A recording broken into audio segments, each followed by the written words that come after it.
പിക്ചറിൽ കയറണോ ആ എനിക്ക് നമ്മളെ റേസ് കാർക്ക് പ്രശ്നമില്ല പിന്നെ അതിന് പ്രശ്നമില്ല റേസ് കാർ എന്താണ് എന്നെ കുറിച്ച് എന്താ എൻ്റെ മാറ്റത്തിലുള്ള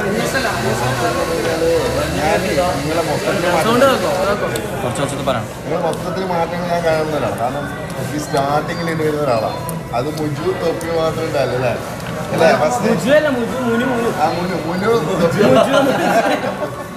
അപ്പൊ നമ്മള് രാത്രിയൊക്കെ വയനാട്ടിൽ വന്നിട്ട് മനസ്സിൽ വെച്ചിട്ടുണ്ടല്ലോ മനേലും മനസ്സിലുണ്ട് ഇതാ അങ്ങനെ അതിൽ നിന്നാണ് ആ ഒരു തുടക്കം. അതിന് ഇതിലേക്കുള്ള മാറ്റം ഈ സമയത്ത് ഭയങ്കര മാറ്റം. എന്നെ സംബന്ധിച്ചോളം തന്നെയാണ്. ഞാനങ്ങനെ ശരിക്കും ഈ KFC 2 പീസിൽ